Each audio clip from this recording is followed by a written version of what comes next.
নমস্কাৰ বন্ধুসকল এটা কথা ক'ব বিচাৰিছো যদি হেইটো ভালকৈ বুজি লয় তেনেহলে জীৱন সলনি হৈ যাব পৃথিৱীৰ ধনী ব্যক্তিসকলৰ ভিতৰত 75% উদ্যোগপতি 15% ইনভেষ্টৰ 7% পৈতৃক সম্পত্তি ৰূপে পাইছে 3% খেলুৱৈ অভিনেতা আৰু আৰ্টিষ্ট আছে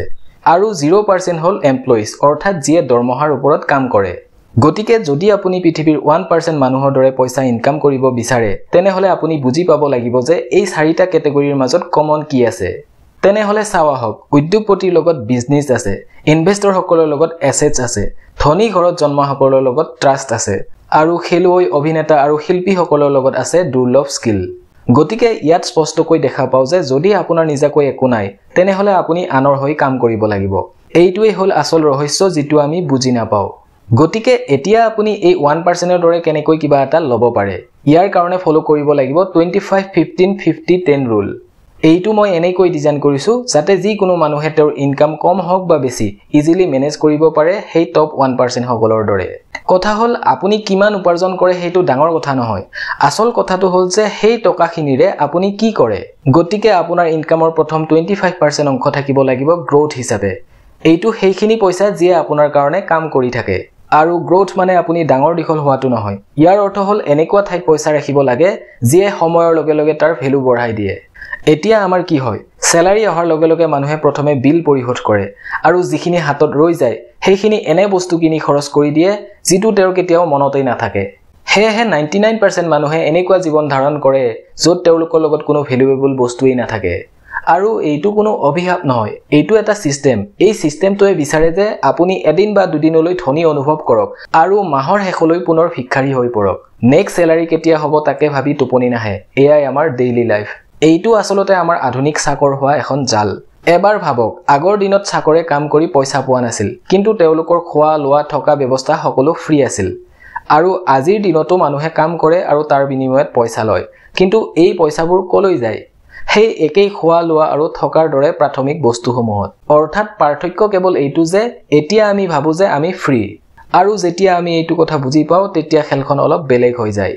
এতিয়া আপুনি কেৱল এইটো কৰিব লাগে যে আপোনাৰ টোটাল ইনকামৰ 25% সিধাই এসেট কিনিবলৈ জমা কৰক এনেকুৱা বস্তু কিনক যেটো সময়ৰ লগে লগে গ্ৰো হ'ব পাৰে আৰু আপোনাৰ কাৰণে কাম কৰে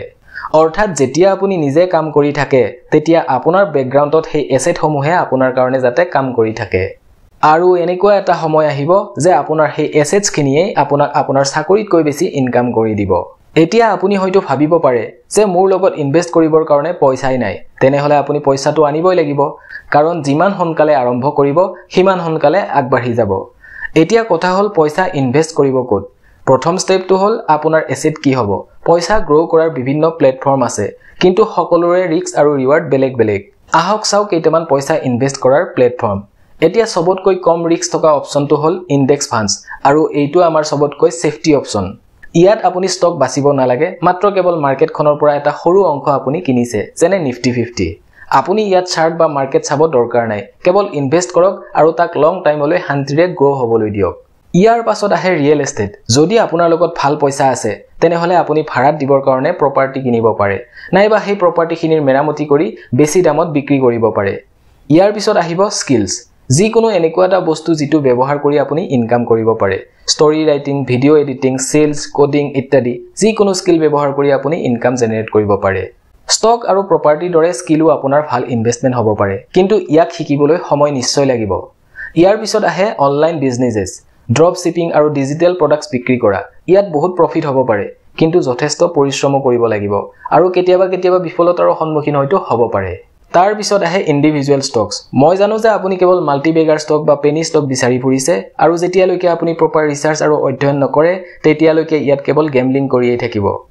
আৰু ইয়াৰ পিছত আহে যেটো সবতকৈ ওপৰত আৰু সবতকৈ ৰিস্কি হেইটো হল ক্ৰিপ্টোকাৰেন্সি ইয়াত আপুনি প্ৰফিট হ'ব পাৰিবনে নিশ্চয় পাৰিব কিন্তু ই এদিনতে নামিবও পাৰে নেকি হয় পাৰে হেহে ইয়াত আপুনি সেইখিনিহে ৰিস্ক ল'ব পাৰিব যিখিনি হেৰাই গলেও যাতে আপোনাৰ দুখ নালাগে বা আপোনাৰ সেইখিনি ৰিস্ক লোৱাৰ কেপাসিটি আছে গতিকে মই আপোনাক সাজেষ্ট কৰিম যে আপুনি তাত ইনভেষ্ট কৰক য'ত লছ হোৱাৰ সম্ভাৱনা কম থাকে যেনে ইনডেক্স ফান্ডস নাইবা হাই ইনকাম স্কিলছ আৰু যেতিয়া নিজৰ ওপৰত কনফিডেন্ট আহিব তেতিয়া বাকিবোৰতো চেষ্টা কৰিব পাৰে গতিকে মই ভাবো এতিয়া আপুনি গম পালে যে ক'ত ইনভেষ্ট কৰিব লাগে এতিয়া আহো কেনেকৈ ইনভেষ্ট কৰিব লাগে আপুনি তেনেকুৱা একাউণ্টত ইনভেষ্ট কৰিব য'ত ইনভেষ্ট কৰিলে আপুনি টেক্স দিব নালাগে বা কমিশন দিব নালাগে এতিয়া আপুনি নিজৰ এসেট বাছি ললে আৰু একাউণ্ট খুলি ললে এতিয়া আপুনি পইচাখিনি কামত লগাব লাগিব গতিকে আপুনি এতিয়াৰে পৰা নিজৰ কামত বেছি ধ্যান দিব লাগিব যাতে আপুনি বেছি ইনকাম কৰিব পাৰে আৰু যিমান বেছি ইনকাম কৰিব হিমান বেছিকৈ আপুনি ইনভেষ্টিং কৰিব পাৰিব আপোনাৰ ইনকামৰ নেক্সট 15% ষ্টেবিলিটিৰ কাৰণে ৰাখিব লাগে অৰ্থাৎ এই 15% আপোনাক খেলখনত কন্ট্ৰোল কৰি ৰখাত সহায় কৰিব আপোনাৰ গোটেইখিনি ইনকাম কেৱল গ্ৰোথ ইনভেষ্টমেন্ট বা খৰচতেই লগাব নালাগে ইয়াৰ কিছু অংশ এনেকুৱা কামৰ কাৰণে ৰাখিব লাগে যিয়ে আপোনাৰ ইমাৰ্জেন্সিৰ সময়ত কামত দিয়ে যেনে আপোনাৰ গাড়ীখন বেয়া হল ঠিক কৰিবলৈ ইমাৰ্জেন্সি পইচা লাগে আপোনাৰ বেমাৰ হল হস্পিটেল যাবলৈ ইমাৰ্জেন্সি পইচা লাগে গতিকে এনেকুৱা সিচুৱেচনত যাতে আপোনাৰ গ্ৰোথ ইনভেষ্টমেন্টৰ পইচা খৰচ কৰিব লগা নহয় তাৰ কাৰণে এই 15% আপোনাক হেল্প কৰিব এই 15% পইচা আপুনি এটা আছুতীয়া সেভিং একাউণ্টত ৰাখিব লাগে যাতে ইমাৰ্জেন্সিৰ সময়ত আপুনি ইয়াক 24 ঘণ্টাৰ ভিতৰতে উইথড্ৰ কৰিব পাৰে আপোনাৰ ইনকামৰ নেক্সট 50% হ'ব আপোনাৰ দৈনন্দিন আৱশ্যকীয় খৰচসমূহত খোৱা লোৱা আৰু অন্যান্য অত্যাৱশ্যকীয় বস্তুসমূহৰ ওপৰত এই 50% ব্যৱহাৰ কৰিব আমাৰ মাজৰ বেছিভাগ মানুহেই মান্থলি ভাল এটা ইনকাম কৰাৰ পাছতো মাহৰ শেষত ধাৰ কৰি চলিব লগা হয় কাৰণ আপুনি কিমান বেছি ইনকাম কৰে সেইটো ডাঙৰ কথা নহয় ডাঙৰ কথাটো হ'ল আপুনি কিমান বেছি খৰচ কৰে মানুহে নিজকে ধনী দেখাবলৈ গৈ বিভিন্ন অলাগতিয়াল বস্তু কিনাত খৰচ কৰি দিয়ে আৰু এইটো সেইটো বেমাৰ যিটো বেমাৰে আমাক ধনী হোৱাটো দূৰৰে কথা দুখীয়াৰ পৰাও আৰু দুখীয়া বনাই গৈ থাকে এই বেমাৰটোৰ পৰা হাত হাৰিবলৈ আমি দুটা বস্তু ভালকৈ জানিব লাগিব অত্যাৱশ্যকীয় আৰু ভাল লগা বহুত মানুহে ক'ব গলে 90% মানুহে অত্যাৱশ্যকীয় বুলি ক'লে সাধাৰণতে লাক্সাৰি বস্তুসমূহক বুজি লয় আসলতে অত্যাৱশ্যকীয় সেইটো বস্তু যিটোৱে আপোনাক জীয়াই থকাত আৰু সুস্থ হৈ থকাত সহায় কৰে যেনে ভাড়া দিয়া খাদ্য সামগ্ৰী কিনা যাতায়াত ইন্স্যুৰেন্স থাকিবলৈ ঘৰ আৰু পিন্ধিবলৈ কাপোৰ আনক দেখি নতুন এটা দামী ঘৰ বনাব নালাগে আৰু আনক শো অফ কৰিবলৈ ব্ৰেন্ডেড কাপোৰ কিনিব নালাগে ভাল কম দামী কাপোৰো বজাৰত পোৱা যায় মাত্ৰ পিন্ধিবলৈ আপোনাৰ কমফৰ্টেবল হ'ব লাগে এতিয়া চাও আহক ভাল লগা কিন্তু অত্যাৱশ্যকীয় নহয় যেনে নেটফ্লিক্স বা হটষ্টাৰ সাবস্ক্ৰিপশন নতুন ডিজাইনৰ কাপোৰ আইফোন বুলেট ৰেষ্টুৰেণ্টৰ খাদ্য এইবোৰ আপোনাৰ অত্যাৱশ্যকীয় বস্তু নহয় মানুহে নিজৰ ইনকামৰ 60-70% অংশ এইবোৰতেই খৰচ কৰি দিয়ে কাৰ বাইক মোবাইল ফোন এইবোৰক মানুহে লায়াবিলিটি হিচাপে ইউজ কৰে আৰু ই আপোনাৰ ইনকামক এফালৰ পৰা খাই থাকে কাৰ এখন লোৱাটো ডাঙৰ কথা নহয় বা বাইক এখন লোৱাটো ডাঙৰ কথা নহয় কিন্তু ইয়াৰ মেইনটেনেন্স ইন্স্যুৰেন্স পলিউশন পাৰ্কিং খৰচ ইমান বেছি হ'ব যে আপুনি এটা সময়ত ইয়াক সম্ভালিব নোৱাৰা হৈ পৰে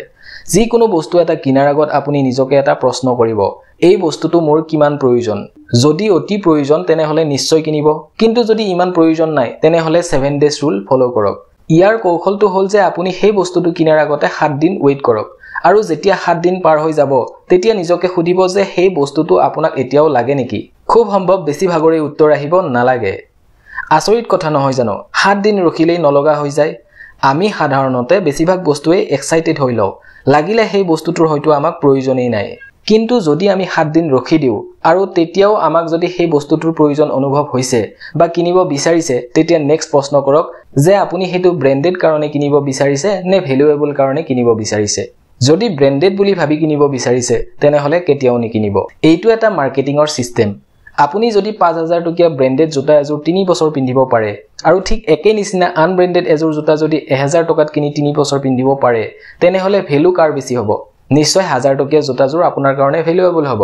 এই কথাটোতেই বেছিভাগ মানুহে ভুল কৰে ধনী ব্যক্তিয়ে ব্ৰ্যান্ডেড বস্তু চাই পইচা খৰচ নকৰে ব্ৰ্যান্ড এটা কেৱল মাৰ্কেটিংৰ কাৰণে ইউজ কৰা হয় ধনী ব্যক্তিয়ে বস্তু এটাৰ ভ্যালু চাইহে তাত খৰচ কৰে আৰু যদি আপুনি একেবাৰে কম দামী বস্তু এটাও কিনে হেইটো আপোনাৰ স্মাৰ্ট ডিসিশন নহব